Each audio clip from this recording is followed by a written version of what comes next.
Okay, so let's unpack this. We're diving deep today into something, something a lot of English speakers find fascinating, but also, let's be honest, incredibly challenging. Learning Korean. Exactly. Yeah. Maybe you're curious, maybe you're thinking of starting out, or you're already on that journey and hitting some of those walls. Yeah, it's definitely a language that's captured global attention. You see it everywhere, K-pop, K-drama. Sure. But then as soon as you actually dip your toe in, you realize pretty fast it works very differently from English.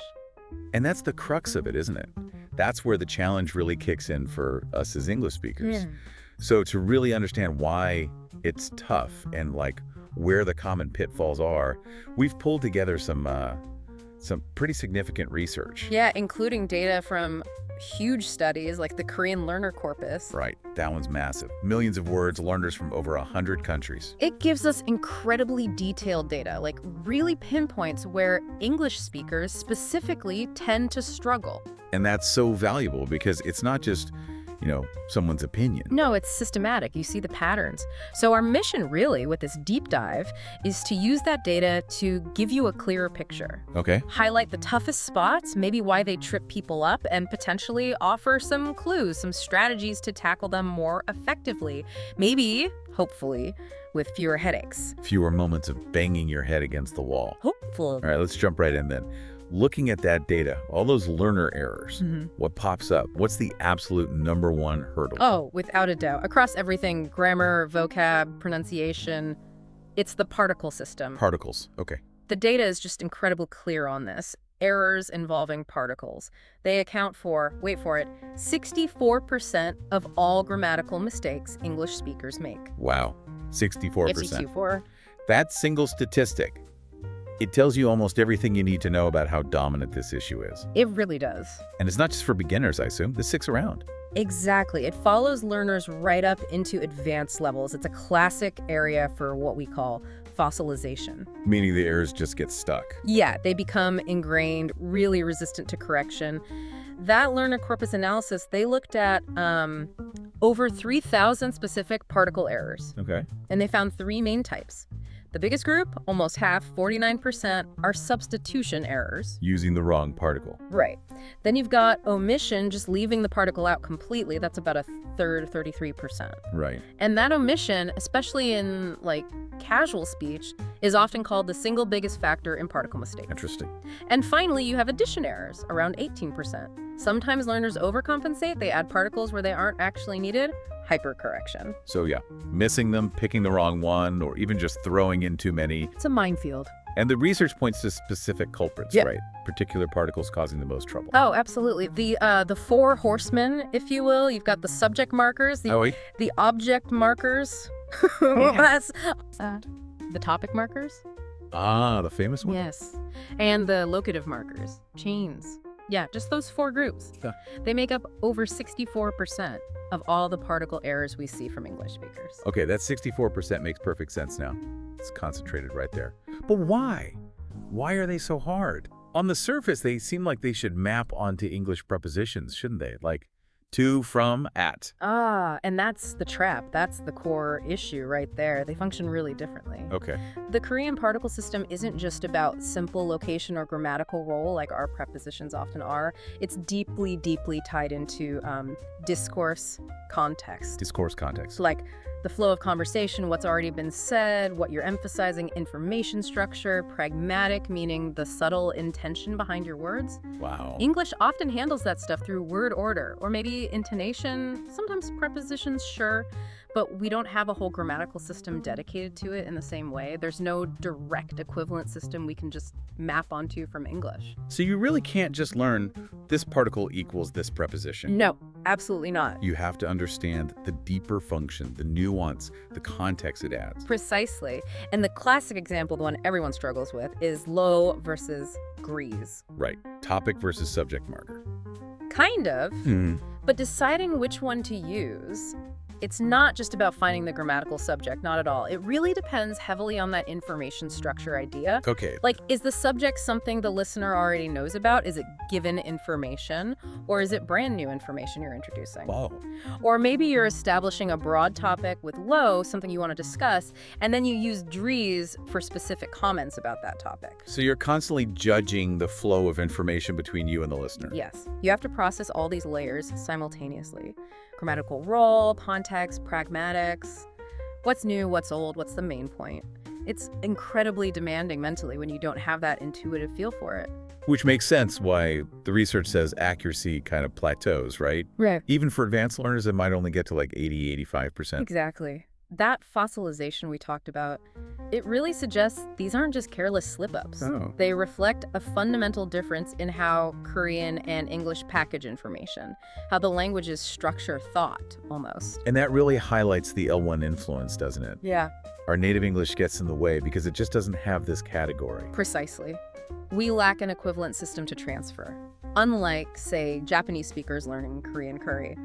They have a particle system that's, well, not identical, but similar enough in concept that they tend to pick up Korean particles more easily. Right.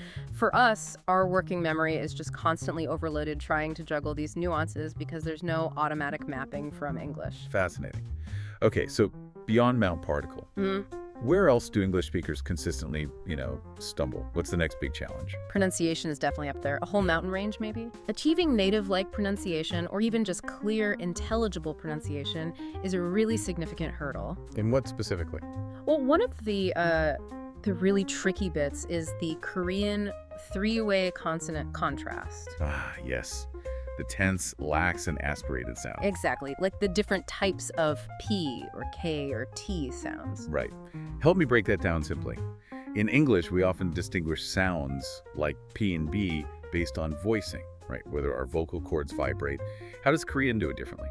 Good question. So while English uses voicing and also something called VOT, voice onset time. That little puff of air or lack of it? Kinda, yeah. It's the tiny delay between releasing the consonant and the voicing starting.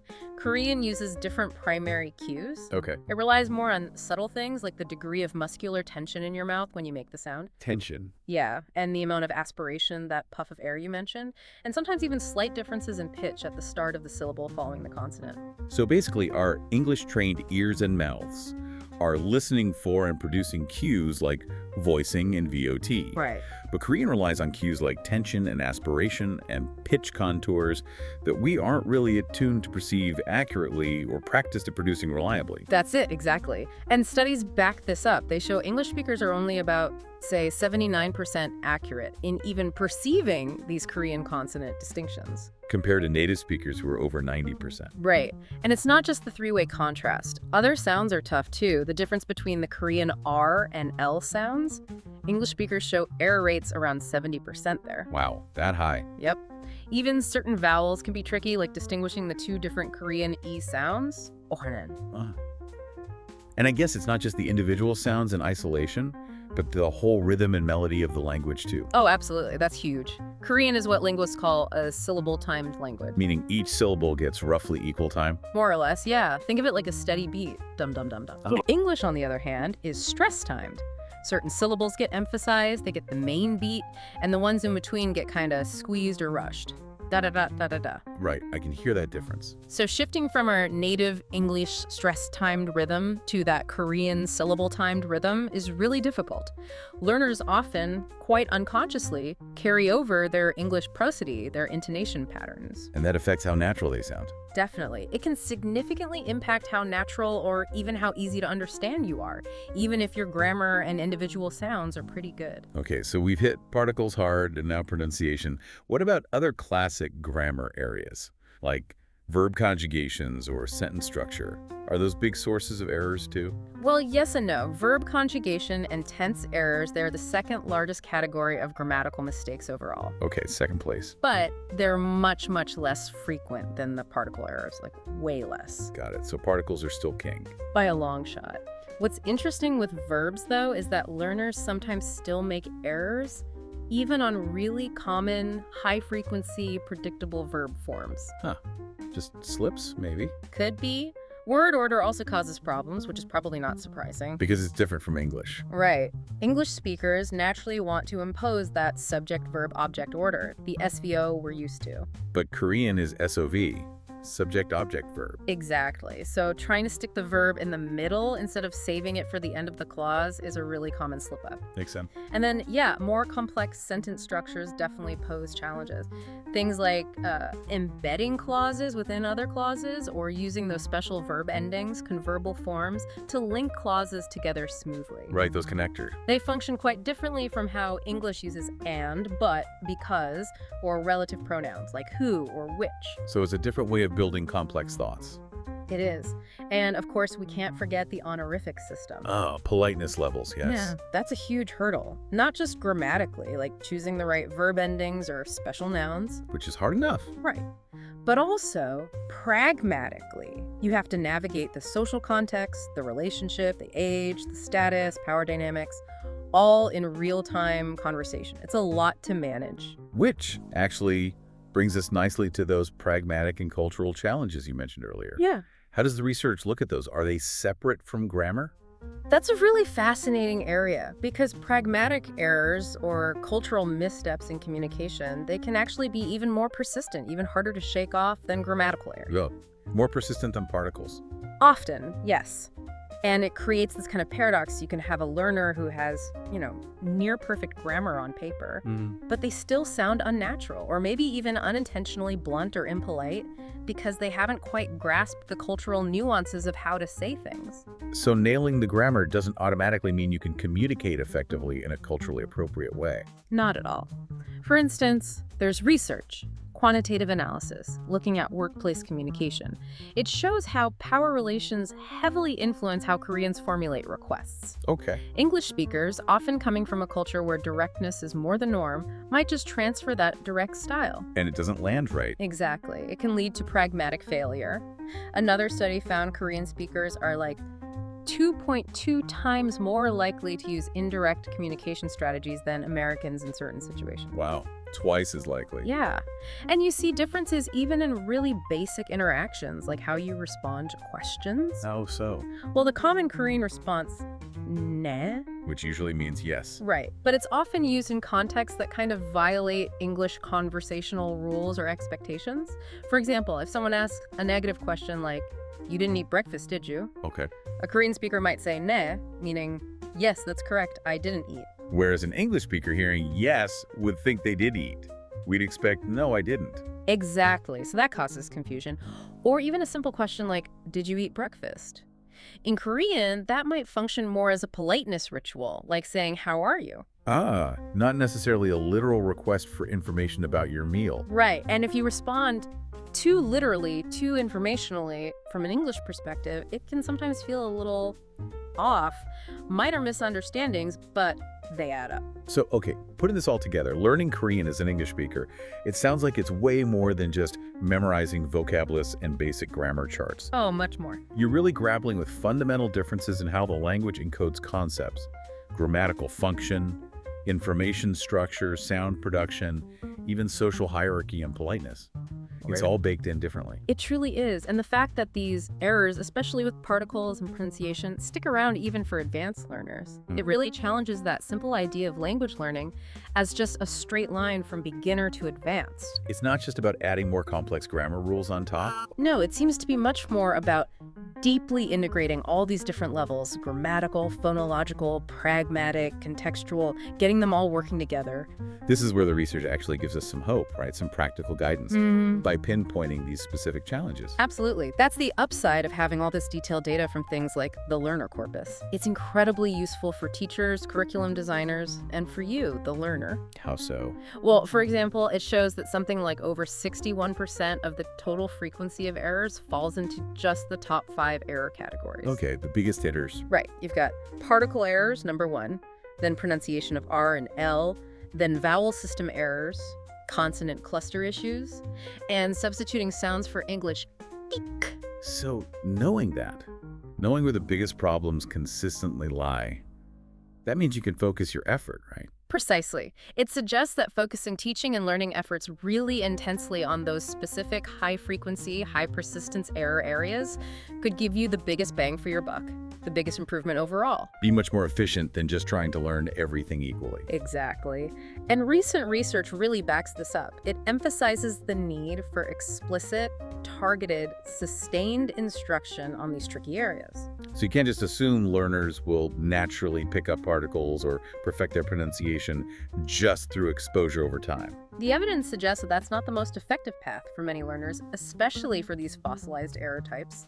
Explicit focus seems key, and targeting those high-frequency error types just makes the whole learning process more efficient. And are there specific teaching methods or approaches that the research suggests are particularly promising for these areas? Yes, definitely. Some studies have shown good results with something called processing instruction. Processing instruction? Yeah. What's that? It basically focuses on activities that force learners to actively pay attention to the meaning conveyed by a specific grammatical form, rather than just practicing producing the form itself, making that form-meaning connection explicit. Ah, okay. Getting you to notice why a certain particle is used in context. Exactly. It seems to work quite well, particularly for intermediate learners. And for particles specifically, especially for beginners trying to grasp those abstract concepts. Yeah. Visual and metaphor-based approaches have shown significant success, like using spatial metaphors in, on, at to explain locative particles, or maybe container metaphors for subject-topic markers. That makes a lot of sense intuitively. Yeah. Using concepts we already understand, like space or containers, to get a handle on these tricky grammatical functions. Right, grounding the abstract in something more concrete, and also actually using the error data itself Oh, through what's called corpus-informed instruction. Basically using the real error patterns found in learner corpora, like the one we discussed, yeah. to design teaching materials and exercises that directly target the most common mistakes. That's proven pretty effective, especially for particle errors. Fighting fire with fire, almost. Using the errors to fix the errors. In a way, yes. And more recently, there's a growing focus on discourse-level instruction, moving beyond just practicing grammar in isolated sentences to really practicing and analyzing how things like particles work in longer conversations, in real communication, to grasp those crucial contextual nuances. Okay, so wrapping this up. Yeah. What does all this mean for you, the listener, the learner? It seems clear that learning Korean as an English speaker throws up some pretty specific, pretty high hurdles. Definitely. Particles and certain pronunciation points stand out. Yeah. But the research, the data we've looked at, it does offer real hope, doesn't it? It points towards more targeted, more explicit approaches, using what we know about common errors rather than just hoping for the best with general exposure. Absolutely. It suggests strategy matters. And if we sort of connect this to the bigger picture, understanding that these difficult areas like particle usage are so deeply tangled up with complex things like information structure, the flow of conversation, pragmatic meaning, it raises a really important question for you to think about as you continue your own deep dive into Korean. Okay, what's that? Given how complex that interaction is between the grammar rules, the discourse context, the pragmatic function, what is the right balance for you? How much time should you dedicate to focused, explicit grammar study versus just jumping in and engaging in authentic communication, trying to figure things out through meaning and interaction? The classic grammar drill versus immersion debate, but informed by this complexity. Exactly. Finding that sweet spot for yourself based on these challenges, that's something really worth mulling over as you move forward.